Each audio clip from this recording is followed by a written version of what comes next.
Good afternoon. Welcome है सभी का आज के सेशन के अंदर। इंग्लिश लैंग्वेज की हमारी क्लास है। कंटेंट और पेडागोजी दोनों ही एस्पेक्ट्स पे हम फोकस करेंगे। कंटेंट को ध्यान में रखते हुए एक पैसेज इंक्लूड करा है मैंने आज की क्लास में, और पेडागोजी के भी कई सारे क्वेश्चंस हैं। तो एक एक करके सारी चीज़ों को देखेंगे। ये जो वेरियस टेट एग्जाम्स होते हैं, सी टेट, यूपी टेट और आपके एच टेट हो गया, रीट है, जो वेरियस एग्जाम्स हैं स्टेट लेवल पे, उनके लिए ये वाली क्लास आपको हेल्पफुल होगी। प्लस अगर आप कुछ और ऐसे एग्जाम्स की तैयारी कर रहे हैं जहाँ पे कॉम्प्रिहेंशन आता है या टीचिंग एप्टीट्यूड आता है, तो ये वाली क्लास वहाँ भी आपके लिए काफ़ी हेल्पफुल रहेगी। देखते हैं कौन कौन है हमारे साथ जुड़े हुए। जी, पुष्पलता हो गई है स्टार्ट क्लास।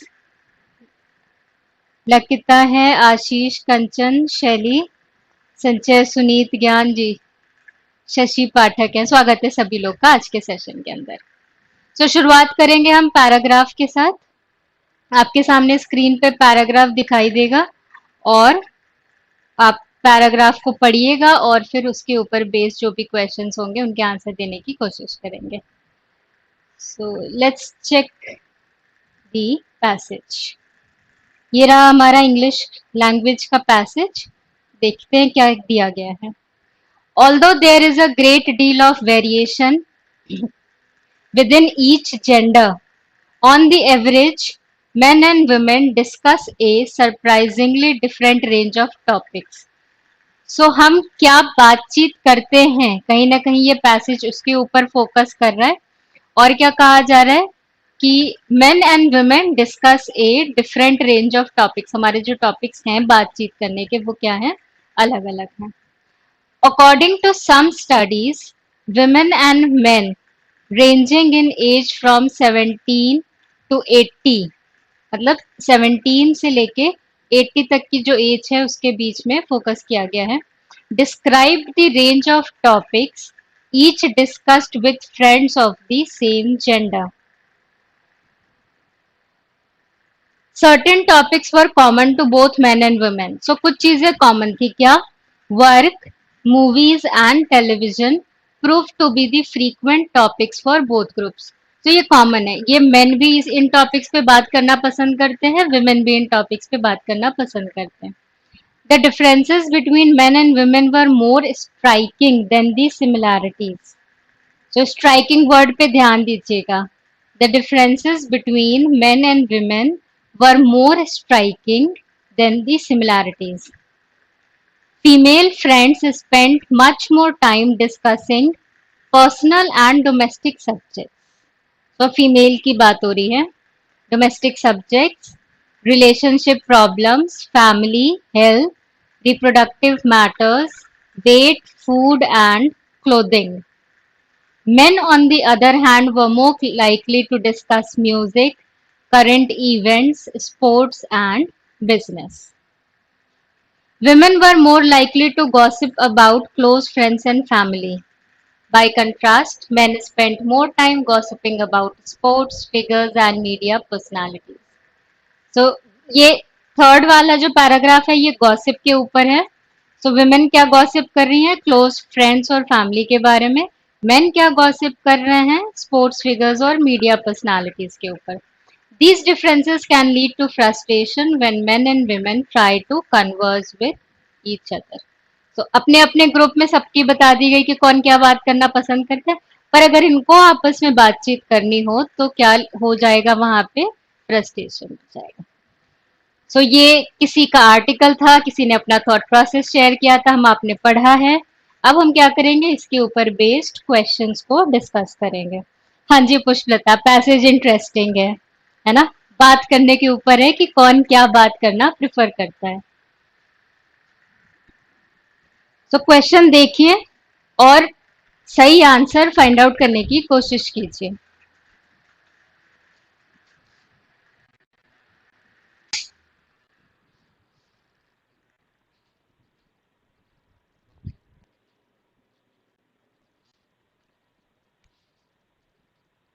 फर्स्ट क्वेश्चन में पूछा जा रहा है, it is stated in the passage that women are unwilling to discuss personal subjects, are more interested in discussing relationship problems than men are, never talk about other men and women, don't like gossiping about anything. So question number 1 के लिए क्या लग रहा है कौन सा right answer है? B बता रहे हैं लोग, विनीता बी बता रहे हैं, शैली भी, बाकी सारे लोग विशाल, सुमित्रा, पूजा, खुशबू, शुभांगी, पुष्पलता, सारे लोग बी बता रहे हैं. सो बिल्कुल करेक्ट आंसर बताया सभी लोगों ने. विमेन से रिलेटेड क्या इन्फॉर्मेशन दिया गया है? Are more interested in discussing relationship problems than men are. बिल्कुल करेक्ट है. क्वेश्चन नंबर 2 देखिए और आंसर बताइए. 1 के लिए बी हमारा करेक्ट आंसर हो गया. Let's check question number 2. According to the passage, men need to learn to communicate better, like talking about movies and television as much as women do, are not likely to gossip on anything, get frustrated more whenever they try to converse with women. Question number 2 के लिए क्या लग रहा है हमें? So answer B भी आ रहा है, डी भी आ रहा है. देखते हैं बी में क्या कहा जा रहा है. Like talking about movies and television as much as women do. ये अगर आप सेकंड वाले पैराग्राफ की शुरुआत की लाइन देखें, certain topics were common to both men and women, work, movies and television. So उसी में से लिया गया है मूवीज एंड टेलीविजन. और बी पॉइंट ठीक लग रहा है हमें, like talking about movies and television as much as women do. So ये तो करेक्ट है. कुछ लोगों ने जिन्होंने डी बोला है उनका ऑप्शन भी देखते हैं. Get frustrated more whenever they try to converse with women. तो ये नहीं लिखा है कहीं भी कि कौन ज्यादा फ्रस्ट्रेटेड होता है. ये लिखा हुआ है कि हाँ फ्रस्ट्रेशन होगा, पर ये नहीं लिखा कि men get frustrated more whenever they try to converse with women. ये मोर वाली चीज नहीं लिखी है पैसेज के अंदर. सो डी के साथ नहीं जाएंगे. राइट आंसर क्या है हमारा? बी है. क्वेश्चन नंबर 2 के लिए राइट आंसर हो जाएगा बी. क्लियर हो रहा है ना सभी को? डी क्यों नहीं? सो हम पॉइंट देख रहे हैं, पैसेज से टैली कर रहे हैं, जो वाली बात हमारी सही है उसके साथ हम आंसर सिलेक्ट कर रहे हैं. क्वेश्चन नंबर 3 देखते हैं. क्वेश्चन नंबर 3 में पूछा जा रहा है द पैसेज मेनली डिस्कसेस. अब कहीं ना कहीं ये कॉमन चीज को पूछा जा रहा है क्वेश्चन नंबर 3 के अंदर. What women's conversational topics are. तो क्या पैसेज का पूरा फोकस इस चीज पे है कि जो विमेन है वो कौन कौन से टॉपिक्स पे बात करती हैं? The conversational topics of main and women, दोनों के topics. The topics main like discussing, सिर्फ मेन, या Y women talk more than main. या इस बात पे फोकस किया जा रहा है कि भाई औरतें जो हैं वो मेन के मुकाबले ज्यादा क्यों बात करती हैं. तो ये थोड़ा फेमस कोट है, हर किसी को यही लगता है, but it's not totally right, है ना, जरूरी नहीं है. तो 3 के लिए क्या आंसर बता रहे हैं सारे लोग? बी बता रहे हैं. हाँ जी बिल्कुल करेक्ट है. जो हमारा पैसेज है वो दोनों के ऊपर फोकस कर रहा है. मेन क्या टॉपिक पे बात करना पसंद करते हैं और वुमेन किस टॉपिक पे बात करना पसंद करते हैं. हाँ जी 3 के लिए बी. सब लोग करेक्ट करेक्ट आंसर दे रहे हैं, सही आंसर बताया है सभी ने. Question number 4. The synonym of striking. So ये स्ट्राइकिंग मैंने पढ़ते समय आपको बोला था आप इस पे ध्यान दीजिएगा, और मैंने इसीलिए इसका मतलब उस टाइम क्लियर नहीं किया था आपको, क्योंकि क्वेश्चन का पार्ट था ये. The synonym of striking as used in the passage is. क्या मतलब, क्या सेंस निकल के आ रहा है? सेकेंड पैराग्राफ बिल्कुल बीच की लाइन है. The differences between men and women were more striking than the similarities. So what is the synonym here? Notable, important, great, popular.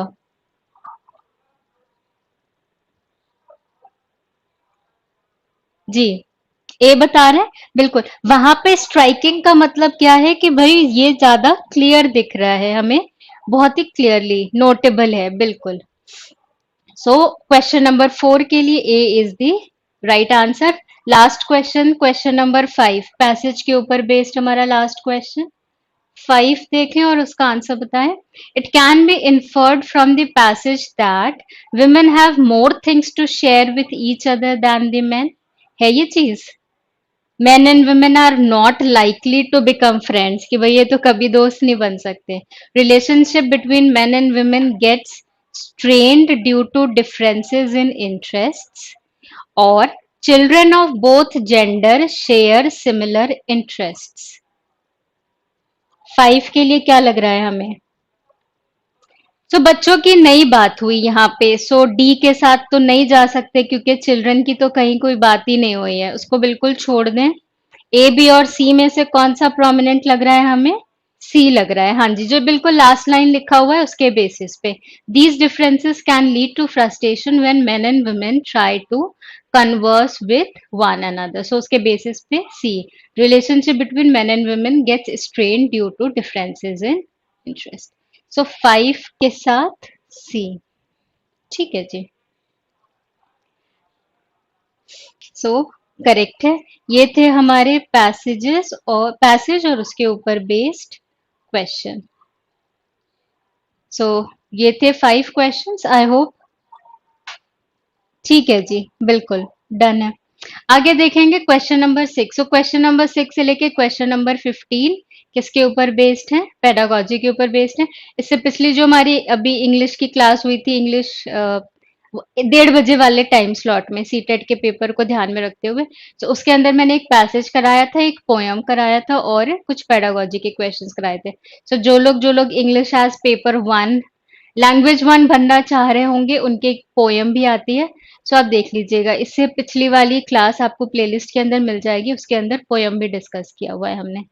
उससे उसका भी प्रैक्टिस साथ साथ करते रहिएगा, जो लोग इंग्लिश एज लैंग्वेज 1 ऑप्ट करने वाले हैं। नहीं भी करने वाले हैं तो भी प्रैक्टिस कर लीजिए, है ना। अ, अगर हमें पोयम सॉल्व करना आएगा तो ऑब्वियसली कहीं ना कहीं हमें उसका फायदा ही होगा। ठीक है, क्वेश्चन नंबर 6 देखते हैं, पेडागोजी के ऊपर बेस्ड है। Language evaluation should, so evaluation कर रहे हैं किसका? लैंग्वेज का। Measure the learners language proficiency, be tied to achievement in a particular syllabus, एक पर्टिकुलर सिलेबस में बंधा हुआ होना चाहिए। यूज ओनली रिटन टेस्ट, तो ये तो नहीं, सिर्फ लिखे हुए टेस्ट नहीं। Identify the learner's ability to translate from his mother tongue into English. So 6 के लिए क्या बता रहे हैं? D option, identify the learner's ability to translate from his mother tongue to English. तो अगर कभी भी हमें भाषा को इवैल्यूएट करना होगा तो हम ये चेक करेंगे कि भाई तुम अपने मदर टंग से सेंटेंस को इंग्लिश में ट्रांसलेट कर पा रहे हो, नहीं कर पा रहे हो, या हम ये चेक करेंगे कि बच्चे को कितने अच्छे से लैंग्वेज आता है। सिर्फ ट्रांसलेशन, इवैल्यूएशन के अंदर कब से सिर्फ ट्रांसलेशन आने लग गया? भाई कैसे आंसर दे रहे हैं 6 का डी, इतने सारे लोग? जल्दीबाजी नहीं, ये नहीं कि ऑप्शन बड़ा दिख रहा है तो चलो यही करेक्ट होगा, ऐसे कैसे कर दिया, है ना। ए पॉइंट में क्या दिया हुआ है? Major the learners language proficiency. तो अगर हम लैंग्वेज का इवैल्यूएशन कर रहे हैं तो हम यही तो देखेंगे कि बच्चे को कितने अच्छे से लैंग्वेज आती है। ये थोड़ी कि भाई तुम अपने मदर टंग से इंग्लिश लैंग्वेज में कितने अच्छे से ट्रांसलेशन कर पा रहे हो, है ना।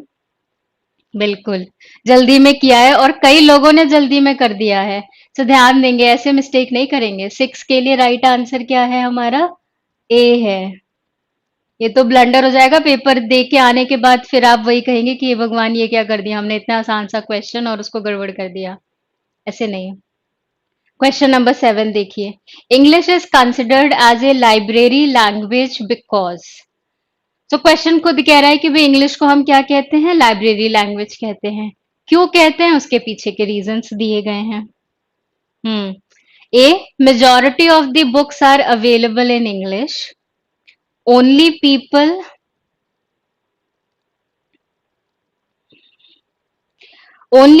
who have knowledge of English can use a library. C option, English is the means of acquiring more knowledge. And D option, none of the above. 7 के लिए, सो जो भी ऑप्शंस दिए गए हैं उसमें से आप एक बार को चेक कीजिए कि कौन सा वाला ऑप्शन आपको वैलिड लग रहा है, कि हाँ इस कारण से हम इंग्लिश को लाइब्रेरी लैंग्वेज कहते हैं। लाइब्रेरी लैंग्वेज कहने का मतलब क्या हो गया कि जैसे जब हम हायर स्टडीज के लिए जाते हैं और हमें रेफरेंसेस की जरूरत पड़ती है, सप्लीमेंट्री बुक्स की जरूरत पड़ती है, रिसर्च करने की जरूरत पड़ती है, तो हम वो जो बुक्स हम अवेलेबल होते हैं हमारे पास, उसको क्या कहा जाता है? Library language. कि किताबें जो हैं वो आपके पास अवेलेबल हो रही हैं किस लैंग्वेज के अंदर। सो 7 के लिए लैंग्वेज फिर से 7 का सी आंसर दे रहे हैं। जी पूजा, मैंने वो ऊपर कर दिया है, डी ऑप्शन दिख रहा होगा। सी ऑप्शन क्या कह रहा है? English is the means of acquiring more knowledge. जो लोग सी ऑप्ट कर रहे हो, आप क्या कह रहे हो कि भाई इंग्लिश ही एक ऐसा तरीका है जिससे हम ज्यादा ज्ञान अर्जित कर सकते हैं। ऐसा नहीं है, हम अपनी अपनी भाषा में नॉलेज अक्वायर कर सकते हैं। So, ऐसा नहीं है कि सिर्फ आप इंग्लिश ही जानोगे तो ही आपका नॉलेज ज्यादा बढ़ेगा। नहीं, it's a medium of knowledge. Right answer क्या होगा? ए होगा। अब बिल्कुल करेक्ट आंसर दिया है सारे लोग ने। लग रहा है खाना खा के तुरंत क्लास देख रहे हो। पेडागोजी का क्वेश्चन नंबर 6 पहला, उसके गलत आंसर्स आए, क्वेश्चन नंबर 7 के गलत आंसर आए। वे जाग लो, सो के आंसर दे रहे हो आप सारे लोग। तो 7 के लिए राइट आंसर क्या हो जाएगा? ए हो जाएगा। Majority of the books are available in English. Question में बोला जा रहा है लाइब्रेरी लैंग्वेज, तो आप उस रेफरेंस को ध्यान में रखिए। लाइब्रेरी लैंग्वेज क्यों? क्योंकि जब हम रेफरेंस के लिए किताबें ढूंढते हैं, जब हम सप्लीमेंट्री बुक्स के लिए किताबें ढूंढते हैं, जब हम किसी सब्जेक्ट में रिसर्च करने जाते हैं और उससे रिलेटेड किताबें ढूंढते हैं, तो वो हमें किस लैंग्वेज में मिलती हैं? इंग्लिश में मिलती हैं।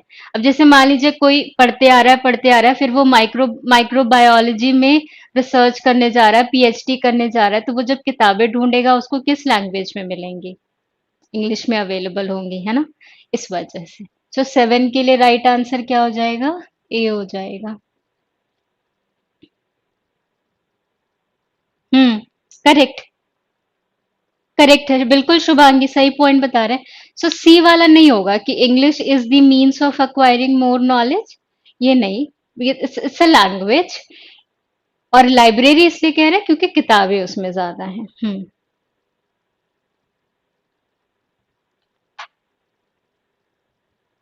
क्वेश्चन के reference, we are not saying कि ऑप्शन ए इज फैक्ट और आप इसको मान के चलिए।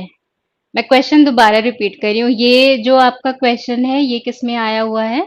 स्टेट टेट पे क्वेश्चन आया हुआ है। तो पूछा जा रहा है कि भाई आप उसको लाइब्रेरी लैंग्वेज क्यों कहोगे?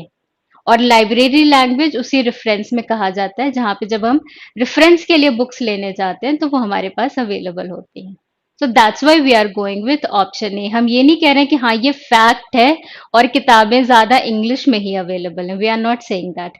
क्वेश्चन के रेफरेंस में हमारा ऑप्शन ए करेक्ट हो रहा है।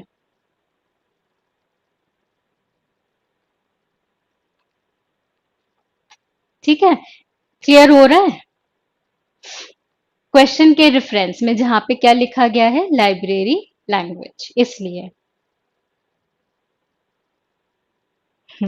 अगला क्वेश्चन देखेंगे, question number 8। In planning a lesson for a learner centered classroom. So question देखिए, in planning a lesson for a learner centered classroom, हमारी चाइल्ड सेंट्रिक या लर्नर सेंट्रिक क्लासरूम हो गई। और उसके लिए हम क्या कर रहे हैं? We are planning a lesson. The least important thing a teacher should consider is. अब यहाँ पे ये क्वेश्चन खुद ही कह रहा है कि ये चारों पॉइंट हमें कंसिडर करने हैं, लेकिन इसमें से सबसे ज्यादा कम कंसिडर करने वाला पॉइंट कौन सा होगा? Least important thing a teacher should consider is, 8th के लिए।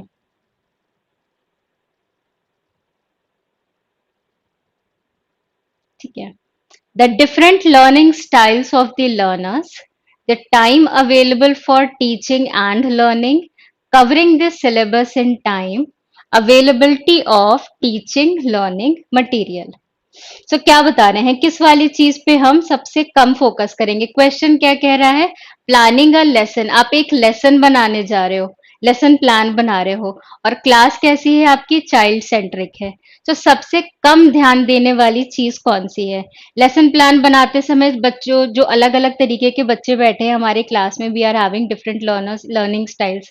कोई चीजें देख के सीखता है, कोई सुन के सीखता है, कोई एक्टिविटीज को करके सीखता है। सो हम इसको इग्नोर नहीं कर सकते, हम वो सब इंक्लूड करेंगे अपनी क्लास के अंदर। हम बोल के भी पढ़ाएंगे, हम लिख के भी पढ़ाएंगे, हम एक्टिविटी भी कराएंगे। सो पहला वाला पॉइंट इंपॉर्टेंट है। The time available for teaching and learning, बिल्कुल लेसन प्लान पढ़ा रहे हैं तो हमारे पास कितना टाइम है ये भी हमारे लिए ज़रूरी हो जाएगा। Availability of teaching learning material, again lesson plan बना रहे हैं सो उसके अंदर हमें मेंशन करना होता है कि हम कौन से मेथड से पढ़ाएंगे या कौन से टीचिंग एड्स को यूज कर रहे हैं या कौन सी एक्टिविटी करा रहे हैं। लेसन प्लान बनाते समय उतना इम्पोर्टेंट क्या नहीं है कि covering this syllabus in time, बिल्कुल सही आंसर बताया सारे लोगों ने।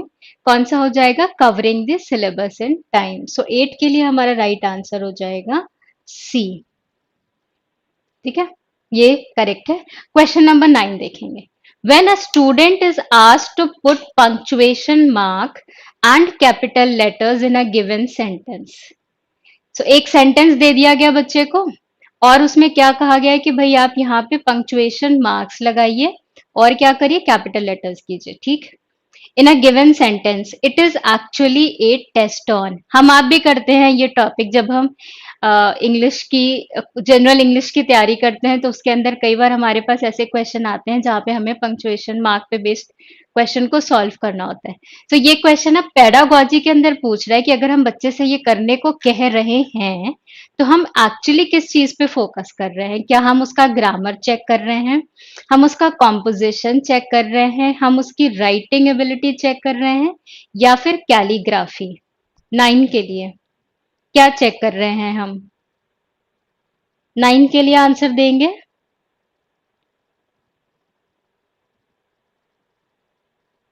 कौन सा क्वेश्चन हरी? 9 के लिए बोल रहे हैं, नहीं समझ में आया। 7 वाले के लिए ठीक है, एक बार दोबारा देख लेंगे, है ना, क्वेश्चंस करके 7 वाला दोबारा देख लेंगे।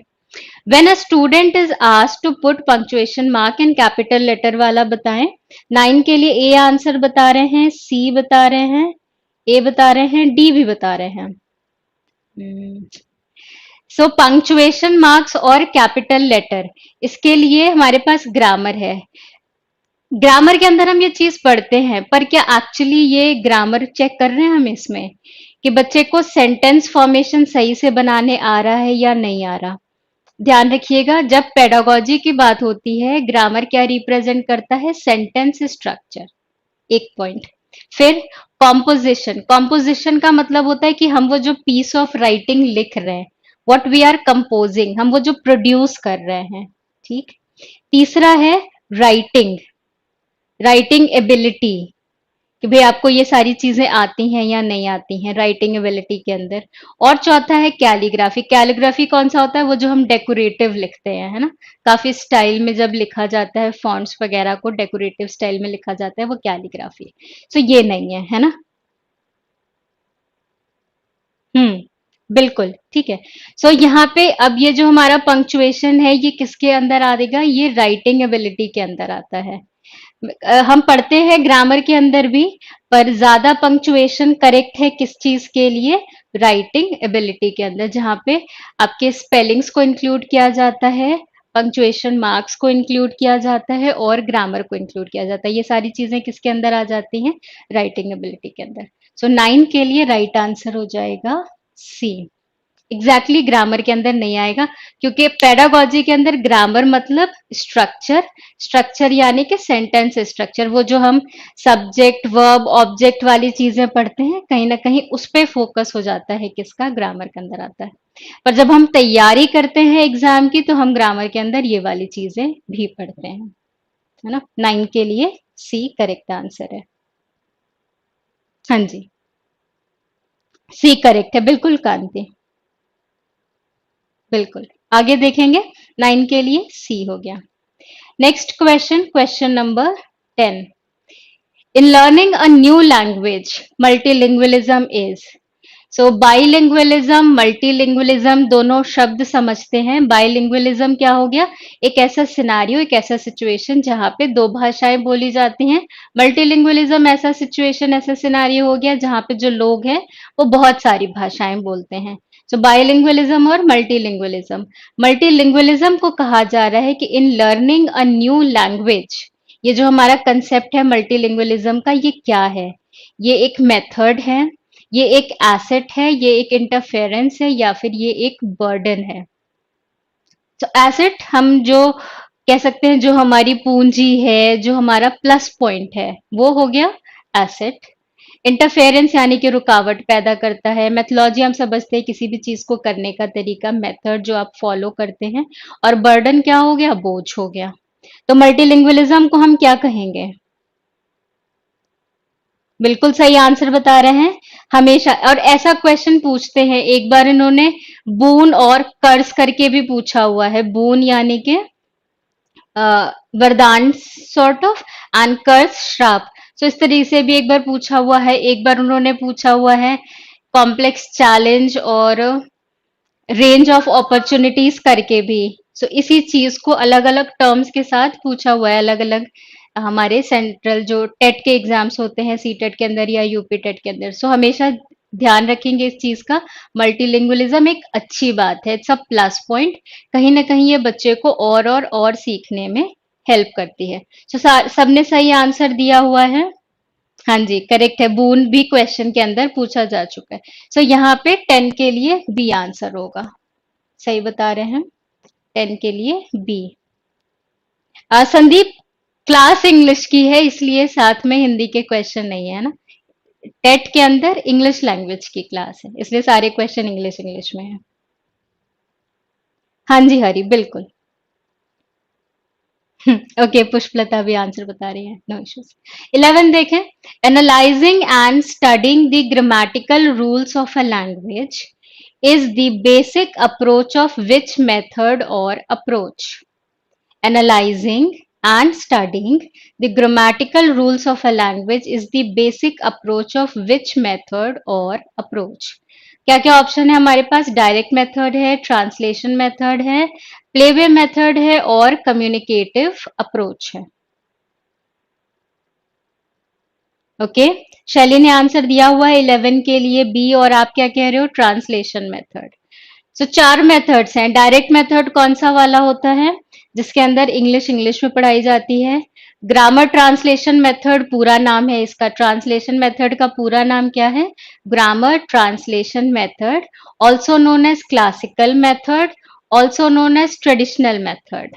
Direct method also known as natural method, also known as reformed method. ये इनके अलग अलग नाम है। प्लेवे मेथड को आप खेल खेल में सिखाना, प्लेवे मेथड हो गया। और कम्युनिकेटिव अप्रोच, जहाँ पे फोकस किसके ऊपर होता है कि बच्चे बातचीत करें, आपस में कम्युनिकेशन करें, ये कम्युनिकेटिव अप्रोच हो जाता है। सो ग्रामेटिकल रूल्स के लिए डायरेक्ट, बिल्कुल शैली, इंग्लिश टू इंग्लिश करेक्ट है। तो सारे लोग ट्रांसलेशन बता रहे हैं जी, सही है। ग्रामर ट्रांसलेशन मेथड के अंदर ध्यान रखेंगे, यहाँ पे बच्चों के सिखाने में जो फोकस किया जाता है वो किस पे किया जाता है? वोकैबलरी के ऊपर। दोनों, जो इंग्लिश लैंग्वेज की वोकैबलरी है और जो उनके मदर टंग की वोकैबलरी है।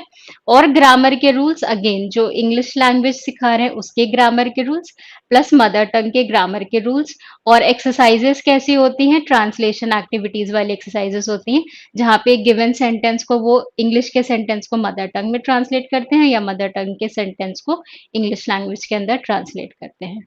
सबसे पुराना मेथड है। सो क्वेश्चन नंबर 11 के लिए बी राइट आंसर है, ट्रांसलेशन मेथड, है ना। आगे देखेंगे, और नेक्स्ट है question number 12। One of these is true in relation to communicative approach. So अभी पिछले वाले क्वेश्चन में मैंने आपको कम्युनिकेटिव अप्रोच क्लियर किया था। ये कैसा अप्रोच है जिसमें फोकस किस चीज के ऊपर है कि बच्चे ज्यादा से ज्यादा कम्युनिकेट करें, यानी लिसन करें, स्पीक करें, बातचीत ज्यादा करें, है ना। और उससे फिर उनके अंदर जो स्लोली ग्रेजुअली जो झिझक होती है वो दूर होगी, प्लस वो एक दूसरे के साथ वोकैबलरी सीखेंगे, एक दूसरे के साथ सेंटेंस फॉर्मेशन सीखेंगे, और कैसे अलग अलग सिचुएशन में किस तरीके से हमें अपना सेंटेंस फॉर्मेशन करना चाहिए या वोकैबलरी चूज करनी चाहिए, वो सीखते हैं। उनके आपस में जो इंटरपर्सनल कम्युनिकेशन एबिलिटी है या इंटरपर्सनल स्किल्स है वो डेवलप होती है। So one of these is true in relation to communicative approach to language teaching. So पूछा जा रहा है कि इन चारों में से क्या सही है? Word is a unit of teaching, मतलब हम वोकैबलरी के ऊपर फोकस कर रहे हैं कि ये वर्ड सीख लो, ये वर्ड सीख लो, ये वर्ड सीख लो। Use of audio visual aids is compulsory. करना ही करना है। ऑडियो विजुअल एड्स का use. Stress on habit formation, आदतें डेवलप कर रहे हैं, जैसे गुड मॉर्निंग बोलना, थैंक यू बोलना, सॉरी बोलना, ये वाली चीजें। So stress on habit formation. No interference of grammar, grammar की तरफ से रोका नहीं जा रहा है कि भाई तुम्हारा जो चीज है वो ग्रामेटिकली करेक्ट नहीं है, ग्रामर पे फोकस करो, ये चीज नहीं किया जा रहा। सो 12 के लिए क्या लग रहा है हमें? कम्युनिकेटिव अप्रोच, सोच के बताइए। बी बता रहे हैं कई लोग आंसर। सी भी आ रखा है हमारे सामने, डी भी आ रखा है। सो अगर हमारा पूरा फोकस इस पे है कि बच्चे आपस में बातचीत करें, आपको लग रहा है कि अगर हम उनके अंदर हैबिट डेवलप करेंगे तो वो उनका ओरिजिनल कम्युनिकेशन होगा? मान लीजिए मैं उनको स्ट्रक्चर सिखा दूं, छोटी क्लासेस में सिखाया जाता है, जहाँ पे बच्चों को सिखाया जाता है कि जब तुम क्लास के अंदर आओगे तो क्या बोलना, मैम मे आई कम इन। जब तुम क्लास के बाहर जाओगे तो अपना रीजन पूछ के जा सकते हो कि ma'am may I go to drink water. ये बच्चों को ऐसे लाइनें रटवाई जाती हैं, ये हैबिट फॉर्मेशन हो गया। पर क्या इससे बच्चे के अंदर कम्युनिकेशन एबिलिटी डेवलप होगी? वो अपने थॉट प्रोसेस को इंग्लिश लैंग्वेज के वर्ड्स में प्रेजेंट कर पाएगा?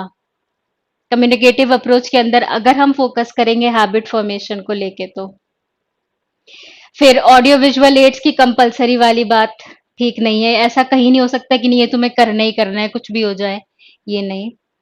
सिर्फ वोकैबुलरी पे फोकस, ये भी नहीं। कौन सा ऑप्शन यहाँ पे करेक्ट होगा? हाँ जी, डी में।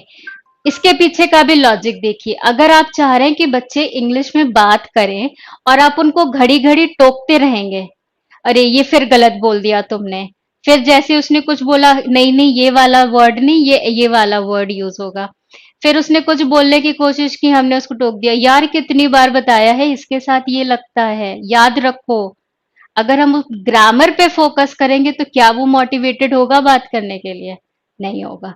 सो कम्युनिकेटिव अप्रोच के अंदर फोकस किस में है? To make students more and more communicate in that language. उसमें अगर हम ग्रामर को लेके टोकते रहेंगे तो उनका कम्युनिकेशन एबिलिटी नहीं डेवलप होगा।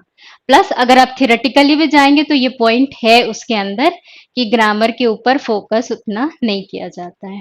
सो 12 के लिए राइट आंसर डी है ना? लॉजिक भी समझ रहे हैं ना कि क्यों ग्रामर पे नहीं फोकस कर रहे हैं? क्योंकि जब आप टोकोगे बच्चा डरेगा, उसको बार बार लगेगा कि मैं फिर कुछ बोलूंगा, मैं फिर गलत हो जाऊंगा, फिर ये मुझे सबके सामने बेइज्जती हो जाएगी मेरी, तो इससे अच्छा तो मैं चुप ही बैठूं। मोटिवेशन नहीं होगा उसके अंदर, फिर वो नहीं बोलेगा, फिर वो नहीं सीखेगा, है ना? अगला question, question number 13। Children from the underprivileged sections of the society can get more benefit if they are। सो बच्चे कहाँ से हैं? Under privileged section of the society हैं, जहां पे उतनी सुविधाएं नहीं है।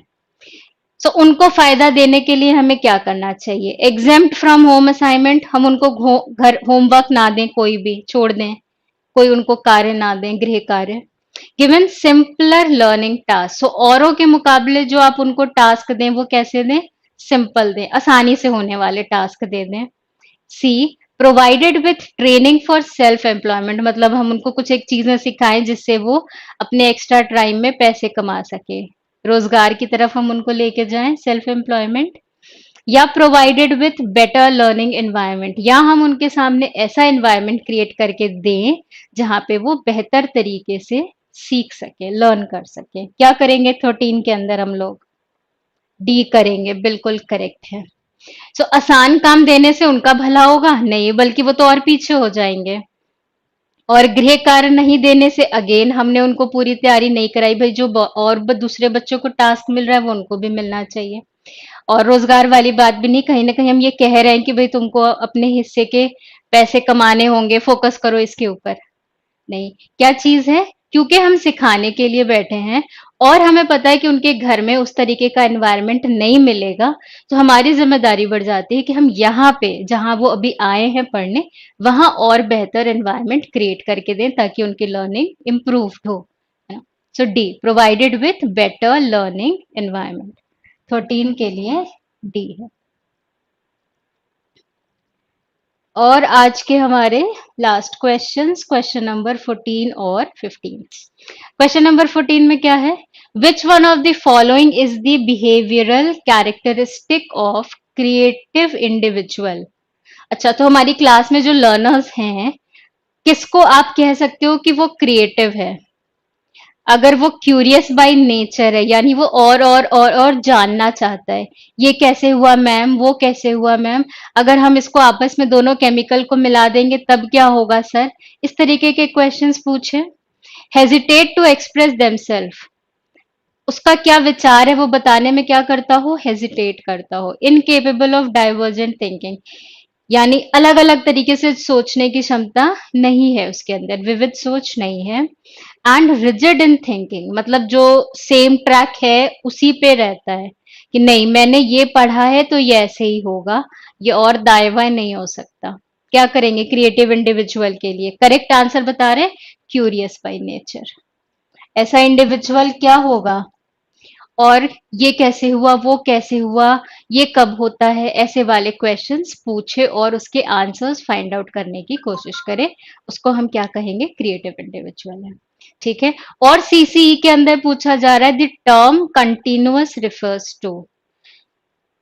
सो दो सी हैं आपके पास, एक सी रिप्रेजेंट करता है कंटिन्यूअस को, एक सी रिप्रेजेंट करता है कॉम्प्रिहेंसिव को।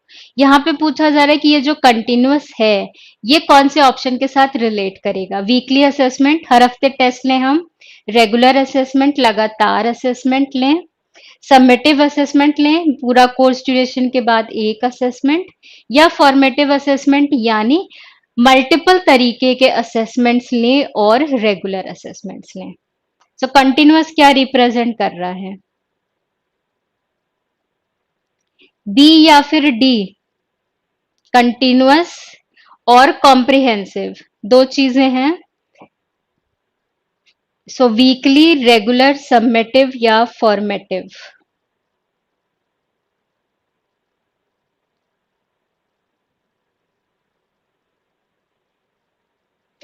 सो हमारे पास आंसर डी भी आ रहा है, बी भी आ रहा है, ए भी आ रहा है। मैंने आपको हिंट दिया है, दो सी हैं, एक कॉम्प्रिहेंसिव है और एक कंटिन्यूअस है। क्वेश्चन किस पे फोकस कर रहा है? कंटिन्यूअस के ऊपर।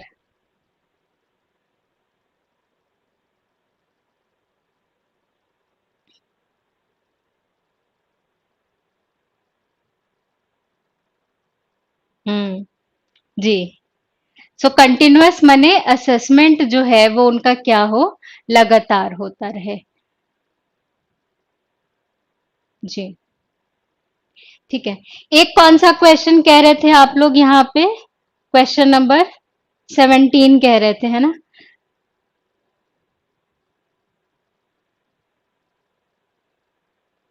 देख लेते हैं वो वाला क्वेश्चन भी।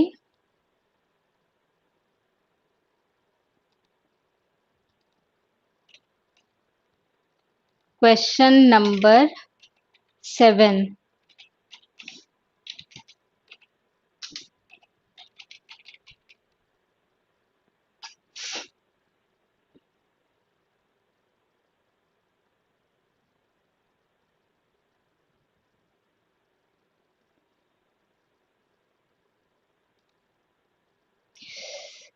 Question number 7।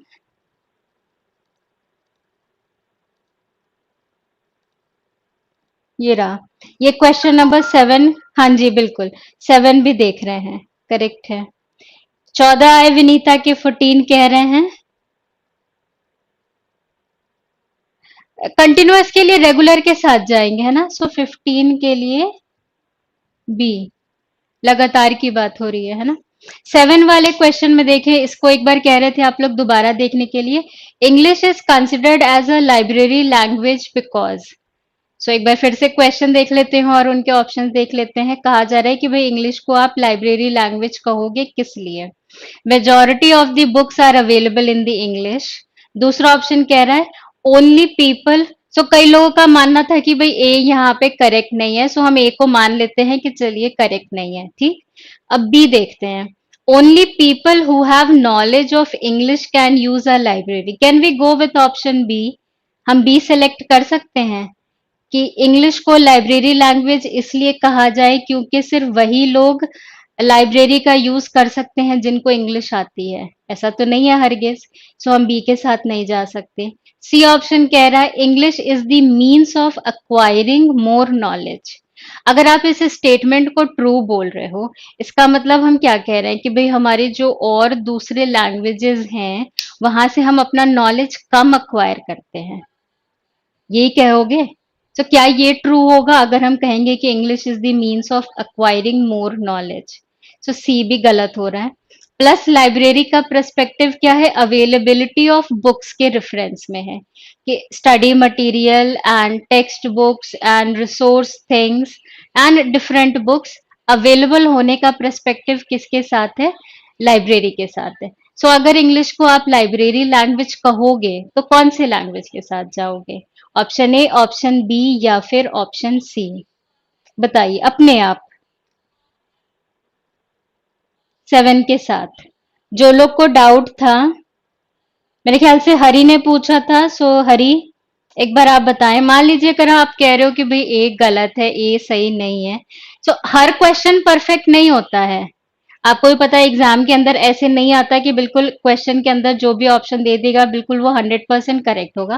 कई बार हमारे पास ऐसे भी क्वेश्चंस आते हैं जहां पे हमें मोस्ट अप्रोप्रिएट के साथ जाना पड़ता है कि अच्छा नहीं ये तो उतना टैली नहीं कर रहा है, ये भी उतना टैली नहीं कर रहा है, so we will go with this one. वैसे वाले भी तो क्वेश्चंस आते हैं, है ना?